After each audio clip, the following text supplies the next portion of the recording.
Hello, I'm Craig Constantine from Movers Mindset. I'm here with Patrick Oancia. Good afternoon, good evening, I guess, for you. Good morning for me.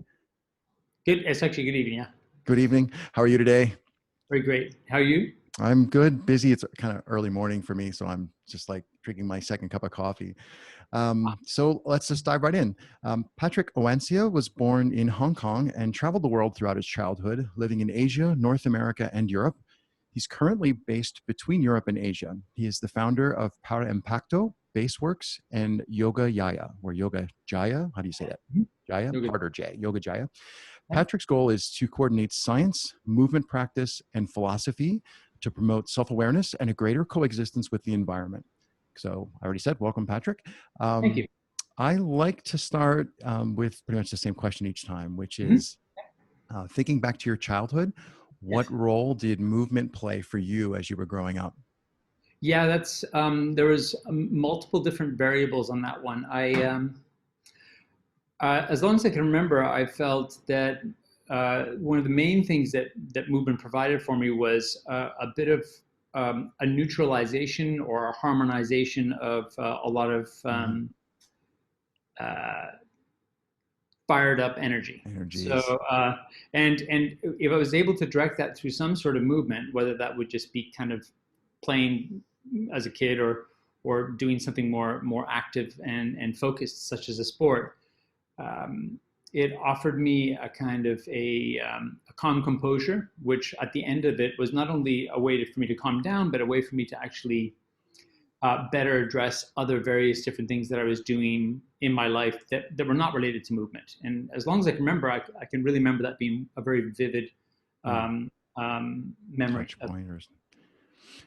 So obviously I've done a little bit of reading and people watching haven't. So I'm going to like cut the corner here and say you have a particular, and I don't mean particular in the sense that it's unusual, but you have a particular focus on philosophy as it connects into movement. And I'm wondering, is there a point in time that you can remember where you realized that you felt that philosophy was critical to where your movement practice was taking you? Um, yeah, I'm half Spanish. My mother's Spanish, and I was raised a part of my life in Spain. And we would often return to Spain to visit with my grandparents. And at one point in the when I was younger, I started doing competitive cycling. Maybe I started when I was 12 or 13 years old, and I was doing road racing and criteriums and time trials. And that was in Eastern Canada at that point, and it was cycling was pretty low key. I was in a bike club, and we went to a lot of races. And I would go off to Spain and spend some time with my grandparents in a very different environment. Mm. In a Roman town in the center of Spain called Zamora, which is kind of like in a a little bit higher altitude, very arid, dry, and a lot of pro bike clubs there. And Mm. I can remember at one point sitting and having a chat with my grandfather and one of the coaches for one of the bike clubs in that town, Mhm. and he was talking about he was making a reference to uh, essentially uh, what's the word I'm looking for? Stephen Coulter. What are those guys? Uh, Stephen Oh, Kotler. Um, sometimes I tell people if you have the word in your head in a different language, use it. yeah, Just- Stephen Kotler. What's he talking? Stephen Kotler. Flow. So basically, he was talking. This coach, this is back in the 70s. Mhm. This coach was like describing the flow state to me, and I could remember. So in the 70s, yeah, it was just around 1980. And then he was like, okay, he talked about the flow. He was talking about something that pertained to the flow state. And I was listening to him, and I was thinking to myself, yeah, I've actually experienced something like that particularly in my time trial training, because I would always be riding at that time between 20 and 30 kilometer uh, um, distances to trying to always get a better time. Mm. I can remember at those times going into a bit of a zone where, for one, it wasn't that it became effortless, but the pain or whatever kind of effort was associated with the goal kind of dissipated, and things kind of just sort of fell away, and I Right. would feel very focused. And I could say that the the the senses were really heightened after that experience every time. So when I stopped my training for the day, for example, I would be like, it'd be sunset, and I'd be looking at the sunset, I'd be going, wow. And Mm. it'd be really sort of very connected to the beauty of the sunset. And then this coach from this club in Spain, sitting and talking to my grandfather, who was also kind of a very, philosophical guy in his own way. We're just talking about that state where effort just went away, and I could understand it. But then they were relating it to yes, and then the beauty of the sky, the Castilian sky at Mm. night, and how that becomes more beautiful. I could also relate with that. And then I started to. My father was a journalist, and he spent several years in China during the Cultural Revolution. So there was many books on Tao and Lao Tzu. And I can remember shortly thereafter reading a book on Tao and seeing some references to similar things. And I think that that's when I started to really get an interest. I was thinking that Tao, in a lot of Lao Tzu's writings, he was also making a lot of reference to movement as a metaphor for transformation. And I can remember reading that and thinking, this is maybe when I was 13 or 14 years old, connecting that to the actual experience I had, just trying to reach these gains or this goal of like beating my time on a time trial, but how it became so much more than that. And then, shortly thereafter, I got into playing music. And as a musician, I also experienced the same thing, kind of a flow state thing. And from that point forward, I just got more and more interested, for first and foremost, in how philosophy looked at these types of experiences, and later became more interested specifically in Eastern philosophy. But it didn't stop there. Yeah. Right. 'Cause I was going to ask, like, it's, if you were sparked that early, and it sounds like it was something that really, really felt. Um, so it's one thing to be impressed or to be awed by something, but it's another to be impressed by something and have it feel like something you've already experienced.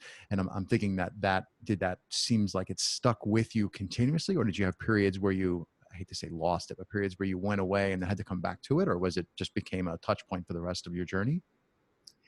Those, yeah, it always undulates. I mean, so philosophy, these experiences in particular, but I mean, the whole life experience progress for me, the human experience, I like to refer to as the human experience, for me is a series of events which are basically peaks and valleys, and those peaks and valleys are offering a lot of really depth or insight, and into new possibilities. Ironically enough, here's a great one right now that we're in with this COVID-19 crisis. We're in Japan here, where, I mean, this is the last thing we'd expected, and it's quite devastating. There's a lot of stuff going on around that people just didn't anticipate, and as invisible and weird as it kind of is, it's causing a lot of problems for people. And this is a kind of an example of the things that where we least anticipate something. Mm.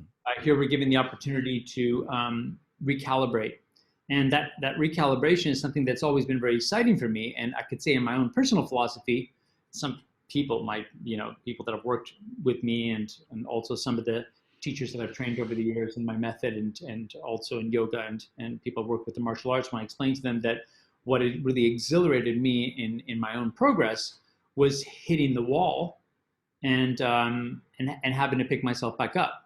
So when you say yes, that I lose the sense of those things, many times in my life, I couldn't see. I was like, in the hole, and I was trying to sort of get some sort of grasp of, for one, of just how to survive at that point in time. Forget the beautiful sunset or anything else. It was just like, how am I going to get myself out of this hole and find that level of optimism that I once used to have? And But very just interesting. having the perspective to know that you're in a hole or a dip or whatever metaphor we use, just having the ability or the perception to notice that is, oh wait, this is a contrast to something else that I've experienced. That's a pretty subtle's the wrong word, but that's not a common thing people to notice. Good.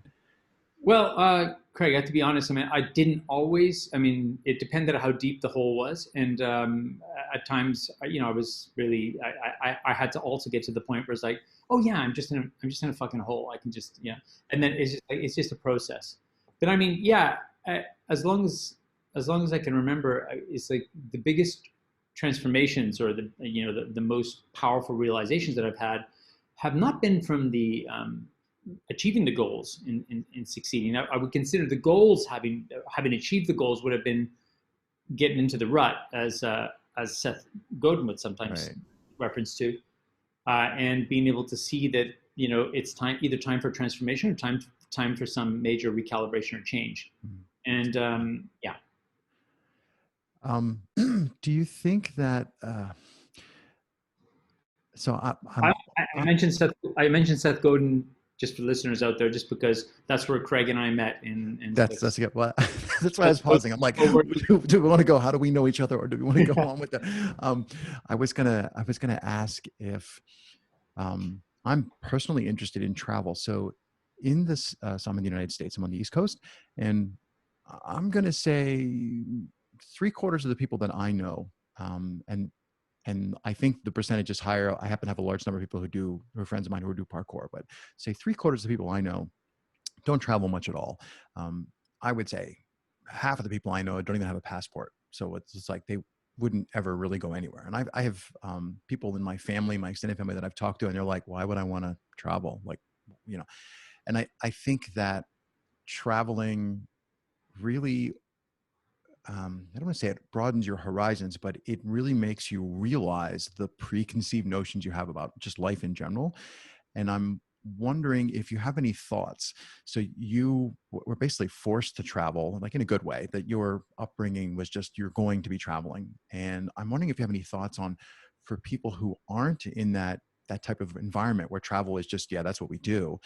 Are there ways that they can crack that nut without actually having to get on a plane? I mean, I'm not trying to refer to COVID, but if you're not able to travel, how do you go about getting a handle on that? Because just that collision of the Tao Eastern philosophy with your grandfather and one cycling coach, that's like two different continents, right? So those just that little collision of things was just happened to you, but that's not going to happen to the average person. So I'm wondering if there's any thoughts you have on how do you go about cracking that nut, or is that where your businesses come in as a way to try and help people find that thread?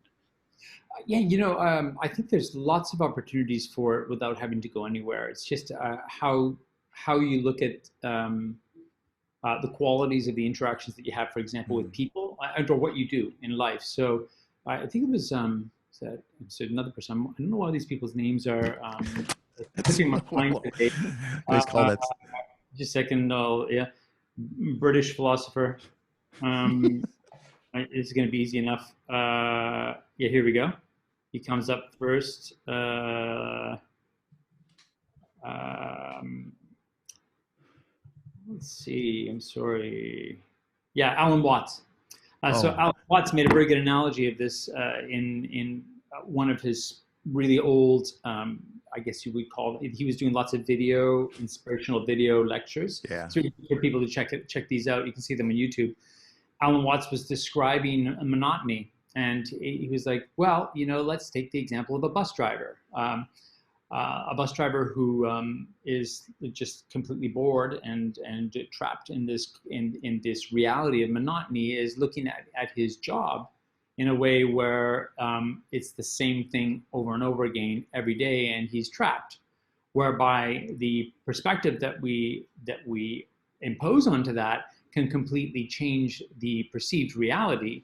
And he gives the examples of the bus driver. He gets on the bus and he's driving, and his perceptual scope widens, so he starts to see, he noticed something on the street that wasn't there before, and the way a scent of a person that came on the bus, and he treats it like it's a journey each and every day. So that really set home to me. There was times, I traveled a lot, but there was times where I was also stuck in places for indefinite periods of time. And I can remember those times too. It was just the simplest things, and even now just is a great example. So we're kind of stuck. We can't really do much here. Everything that I normally do in my regular routine now has Mm. stopped. Right? So I love swimming. So I love swimming long distances. I can't swim now. I mean, Mm. in the local pools here in Tokyo. So you have to find a different approach to being able to address similar things, to be able to tap into that same type of feeling that we just explained. Travel isn't necessary. It's how you look at the experiences you have each and every day. And I mean, you mentioned parkour. So people who are, I haven't practiced parkour other than my own interest in just jumping from one thing to another. And I was Natural human movement, right? skateboarding for many years. So there's a little bit of an overlap between skateboarding and parkour, and I love street skating. So when I was street skating in that, I can really relate with a lot of parkour, because what we used to do in street skating was we would skate all over the city, and we would find banks, and we would find obstacles, and we would try to keep a continuous flow happening through the course of our evening or whatever it was. And when you think about something like parkour or street skating, you can be in the same terrain, but how you approach the movement specific to that terrain makes the landscape completely change, and the visceral effect that it has on you and your perceptions also changes. So travel certainly is not necessary. And in my grandfather's example, sorry, I just ramble on here. My grandfather, my grandfather's experience. My grandfather in Spain, that you shot, like, he was a barber. He never left that town. He never never went anywhere, and he was one of the wisest fucking people. Still had that perspective, right? Wow. Like, I say to people, like, I've traveled a lot in India. I spent a lot of time in Southeast Asia. I've done a lot of meditating. I've been around a lot of meditation teachers.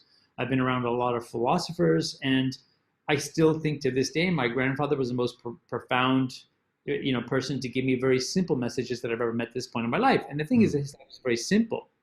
He was a simple guy. He was a barber in that town, and everybody, went to him, and he was completely, he was opinionated. Basically, people had an opinion, and he would always find some way to see that person's perspective, whether he agreed with it or not, and always had something to say about it. And my grandfather, who traveled nowhere, would say the simplest things to me in the deepest ways. And for me, to elaborate a little bit more on your question, is like, there was no travel there. He was totally content. He had a very fulfilling life, and it was really how he looked at life and how he perceived the experiences that he was having that gave him a lot of the wise qualities that he had. I think that's a really interesting way to look at it, to say that your perspective is the key. And Alan Watts is a great reference. I'm watching the time. We're not anywhere near being done, but I'm just watching where we are on time. And I always want to make sure that I give you a chance. So if there's anything that you, on your way to the interview, were thinking, I want to make sure we get to something, or if you want to touch something completely different from what we've been talking about, I just want to make sure that you get a chance to bring those things up. Oh man, if I start talking, I can't stop. I have a video mute button for you. I can always fix that. my wife is laughing here in the background. You can see I've already started talking. I'm a little bit curious. I want to ask you a couple of questions, because Sure. we met inside virtually, right? Virtually inside Seth Godin's co-working space, and it was kind of interesting because I've been wanting for a long time to get into some of Seth Godin's programs. I've been really inspired by him as what you would call maybe new school entrepreneur, and somebody who has a very interesting and holistic and nurturing view on advertising and business, which I also consider myself to be very akin to. And we met in there, and I put up a quote which would be pretty polarizing to some. It was an Osho quote, and said, for many years I also visited the International Osho Commune International in Pune, India. I would go to India for various different reasons. One of them was to spend some time with my friends who were disciples of Osho in Pune. It's in the early 90s. And then we'd all hop on these buses and go down to Goa and party our asses off at these techno parties on the beach for a couple of months. And then I would also be doing a lot of yoga. And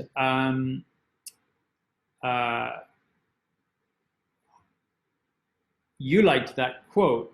And the quote is pertaining to how we embody not only goodness, but we also embody a lot of darkness in our lives. And this comes back to the same thing, that it's not that I'm craving for darkness, but I'm not opposing the darkness like is often portrayed within society. And I'm very, very curious about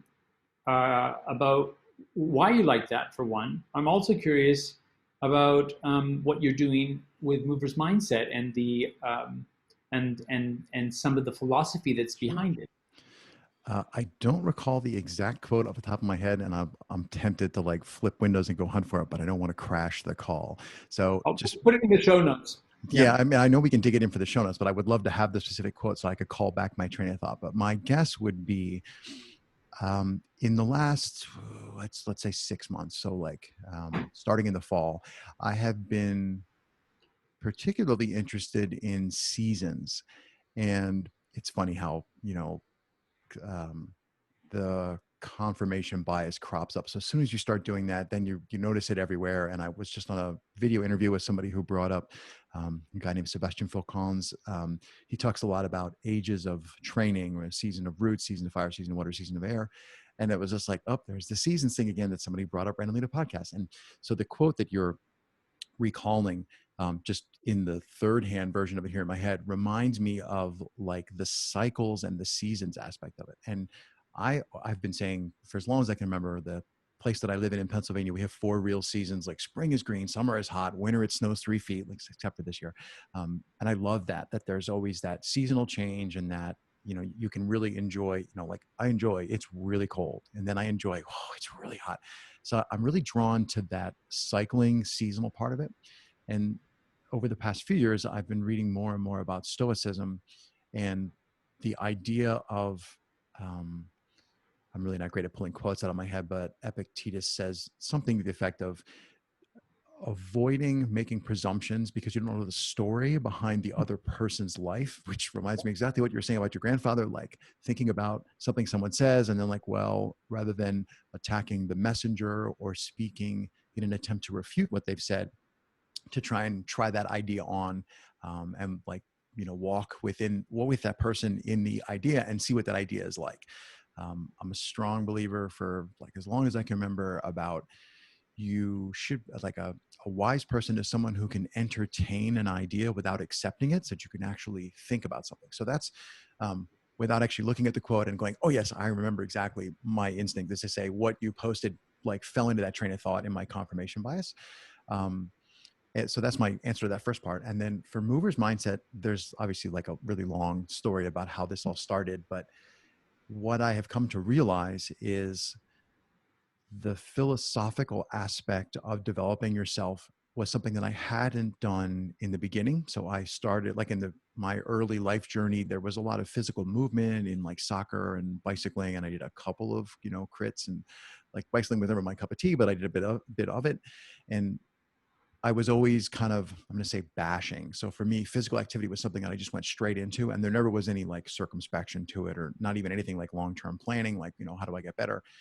And in like the 30s, my 30s, I started to realize, whoops, I've missed this whole mental aspect of training. And I I fell into a group here in the States studying Aikido, and I spent 15 years training with the same group.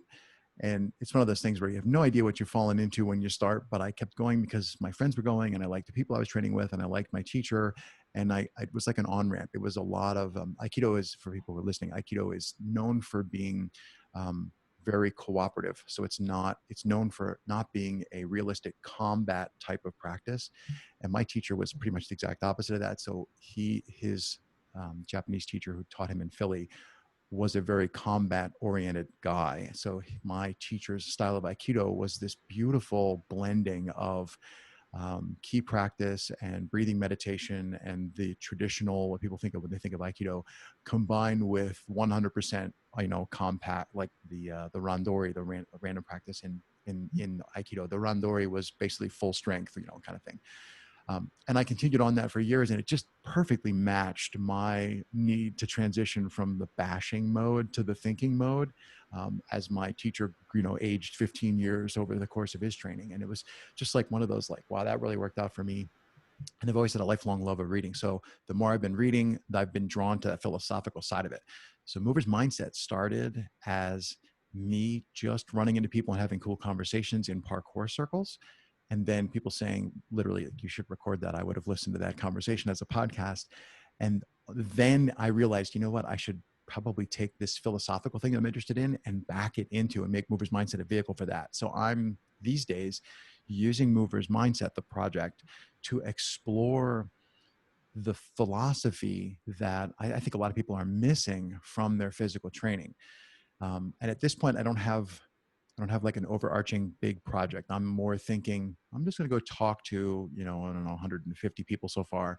And the more people that I talk to, the more I realize, yeah, every time I do this, no matter how, I don't know, like yours is pretty clearly going to connect with me. Like, but I've talked to some people now in other contexts where I'm just like, I don't have any idea how this is going to relate to what I'm doing. But lo and behold, kind of like your grandfather, if I ask them and they start talking, and then I can figure out how to fit it in. So that's part of how I use movers mindset as a tool for my personal growth.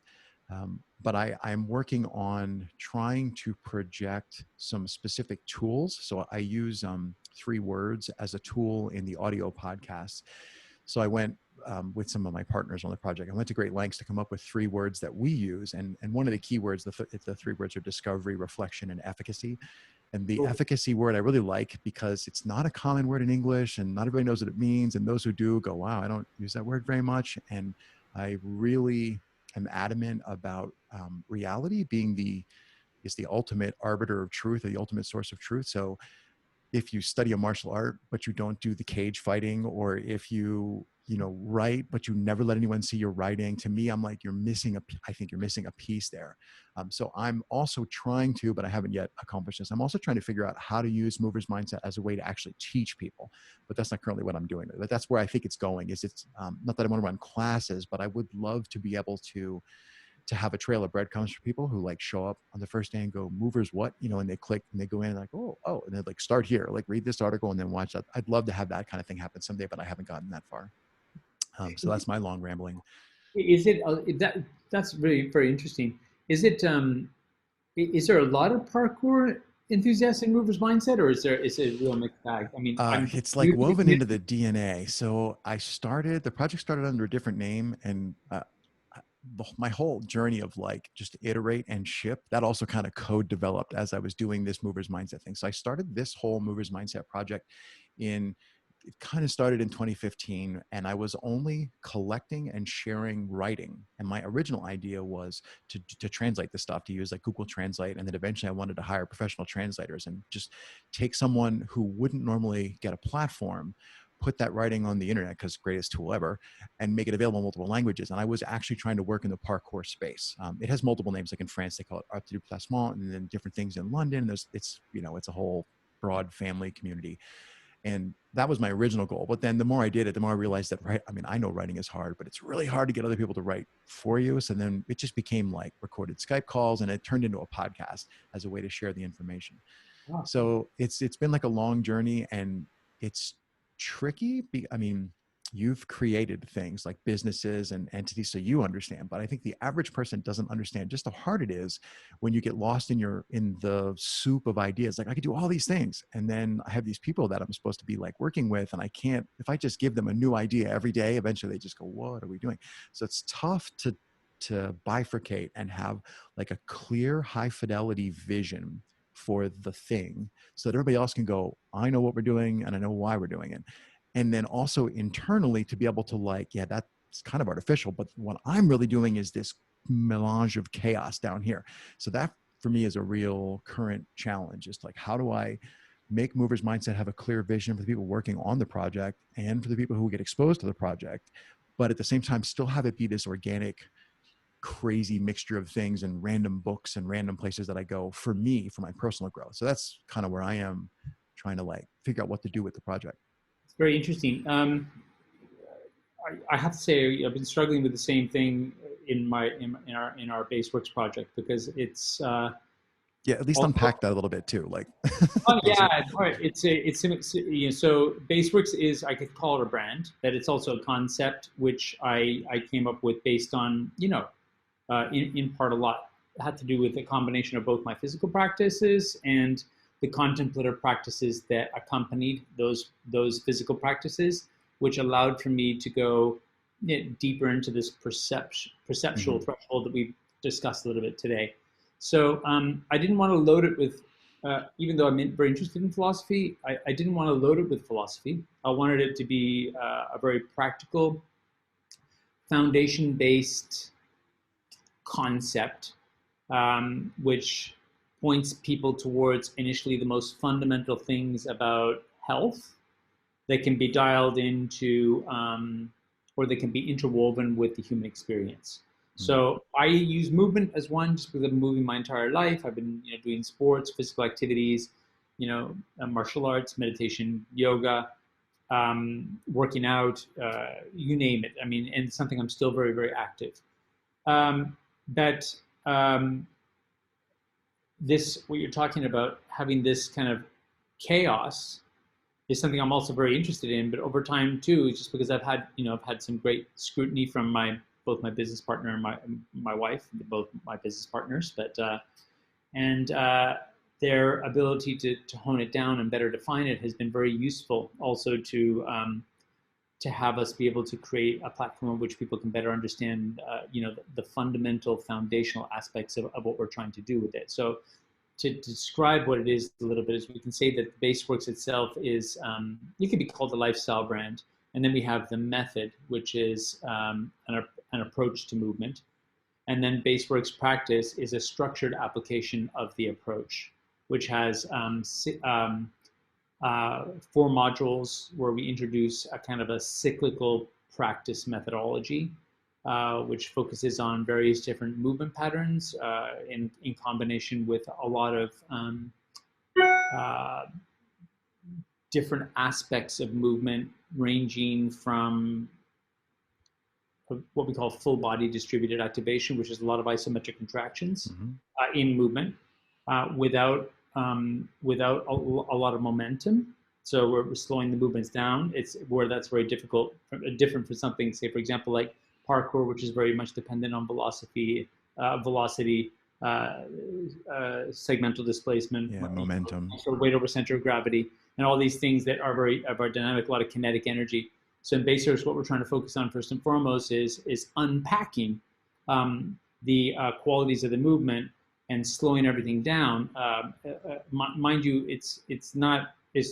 I can't say that it sounds easy, but it works towards building what we highlight as a higher resolution of movement and a bigger movement vocabulary. So and then that can be having slowed down, unpacked, and deconstructed a lot of aspects of very fundamental movement patterns from all the different possible perspectives. Somebody could take that and apply that to anything that they're doing. It could be parkour, it could be sports, it could be dance, it could be whatever. And also the people that have an experience, several years of parkour practice under the belt and they're very proficient in movement, those people also, given, they're the type of people that their heads haven't gotten too big, and you dig what I'm saying, they would be able to come in and really see the value of it too from the deconstructive perspective of movement. Some people, as you know, Craig, probably some people have really the natural ability to express themselves, and not a lot of thought goes into it. And then other people like us, we practice for years and years and years. And refine and refine and refine. Then we develop a better understanding, and then we see how that connects to our other interests. And we have an aspect of our teacher training which looks at what we a concept called the VAK framework, which talks about the different ways people learn, and depending on how people learn, whether that's visual, auditory, kinesthetic, or auditory, it's changing the whole perspective of the experience. But we don't want to pigeonhole it either. We don't want to say, oh, that guy learns in a visceral way, so we should only focus on what he's good at doing. We're trying to encourage people that if you are that type of learner, it'd be very beneficial for you to first understand the auditory or the kinesthetic learner, and then try to completely put yourself in that person's position to experience what they're experiencing from their perspective. Therefore, this unpacks a lot of really interesting stuff. So I could only talk a little bit about the method today. There's a lot that we talk about. So essentially, the method has the approach, and within the approach, there's the practice. And then we have what we call Baseworks Tech, which is working with people like yourself and a lot of people that are exploring all different aspects of movement. And then we break down a lot of different sort of like not only practice but concept qualities and discussions and that tech part of it is a lot more about collaborations and extending out, and that's something we've been working on with all different people over the years. Yeah. I wanted you to, I'm glad you unpacked that, but I was torn to ask because I derailed Yeah, your other train of thought. So I don't know if you can recall the other train of thought, which was I was talking about the chaos, and yeah, you just mentioned yeah. Baseworks, and I derailed you. So if you can go back to the other train of thought, where were you? Chaos. Yeah. So my wife fucking hates that part of it, or I don't know if she hates chaos, but um, you mentioned something a little bit earlier on where like you had all these different ideas, blah blah blah. It's just like became completely kind of gets kind of to be out of control. I'm the same way. Something comes up, I'm very I'm randomly inspired. And this is why it's great. Why my wife, who's a biologist, and my business partner, who's just a meticulously organized and super sharp, intelligent woman. Um, they're both always reeling me in, but I also believe to have the influence on them, which at some points, to help, no matter how frustrating it is for them when random stuff comes up for me, they also see the value in Yeah, like, the so opportunity here was to our be there. plan. The plan was here, and this is what we're doing. So we're structuring a plan, and for the most part, I'm trying to adhere to those plans these days because it's just too disruptive otherwise. You do have to work the process to get an actual Oh result. I yeah, I mean, totally get it. coming from a very also artistic background as a musician for years, and one of the some of the best songwriting I ever did was not on my own, was with my band members. That's another conversation, another podcast. But that was like those experiences for me are very valuable, and so we could say, okay, here was a riff, and let's add the rhythm section to it, and a chorus, and so Yeah. on and so What are forth. you hearing when I do this? Right. Exactly, but as we would jam, and from one rehearsal to the next, even from one show to the next, um, from one jam to the next, we'd listen to the rehearsal tapes, and then we'd do the show, and in the show, because we would all be going into this, like most of the time, we'd all just go to flow state, where I mean, I somebody say flow state, I don't want to say like it's some sort of prestigious thing. It just happens spontaneously because there's that borderline between feels like performance. Anything you do performance, sports, same thing. Getting the butterflies, and then fuck, you get into the zone and you go for it. So the flow state that we have with music, boom, and then we'd have the soundboard recording. We go back, listen to the soundboard recording, and say, fuck, you fucking hear that? And then this song would evolve and change again. And that's something that for me in my movement practice has always been evolving over time. And with the Baseworks brand, if you want to call it, or the Baseworks concept, I think a big part of it is driven by that spontaneity and what we can see happen and come up. So we've trained thousands of students in the method, and across 14 years. So we have a studio here in Tokyo, and I've taught all over the world. So cumulatively, we've trained thousands of students, and also a big part of what I encourage all the certified teachers and also all the students to see is that we, us as teachers, we don't consider ourselves to be more knowledgeable than the students, and we all practice with each other. So basically, I practice with the teachers I trained, and they all attend each other's sessions, workshops, classes themselves. And what we start to see from this experience is a really interesting collaborative effort. And to be totally honest, I've learned so much more about the potential of what I've developed from the teachers that trained with me, um, having seen it from their perspective when I'm learning from them in their practice session or their class or whatever. And that's something, again, which changes. So I come out of that and I'll go back to Satoko and Asha, my business partner, my wife, and I'll say, hey, that's fucking thing, that's not working anymore. Like this is like, Didn't do what we thought. Particularly because I like to think also Baseworks is not something that's not something that's not attainable by some. When you look at parkour, it's really fucking hardcore. Like if you one wrong move in parkour, you're fucked.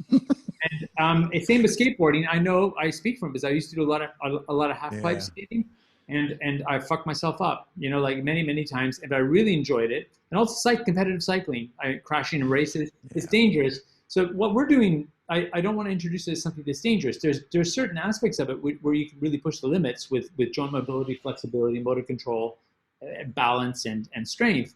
That we're not pointing this out as a goal.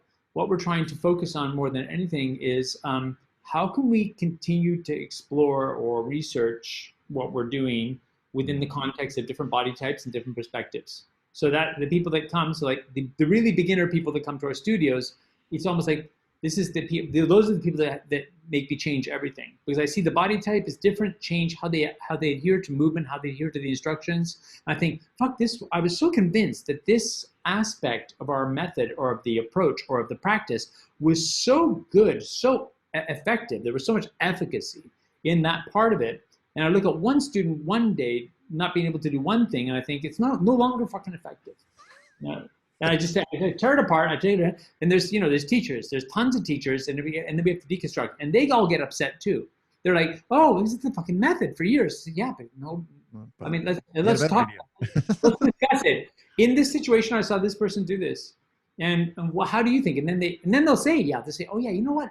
I've actually seen people do that. Yeah, so it says like, yeah, so it's not really effective for everyone. So how do we make it more palatable, or how do we at least offer a variation or variable of some different aspect of movement that somebody can approach to be able to work, again, back to the VAK, depending on the type of learner they are, to be able to approach achieving the same goals or the same experience. Let's not say goal, because I hate that fucking word. It's really loaded. Goals, yeah. When we think of goals, then we're already putting a price tag on it. And it's just like, but the same experience, let's call it the same experience, whereby somebody can transform their understanding of movement and then how that transforms their perceptions.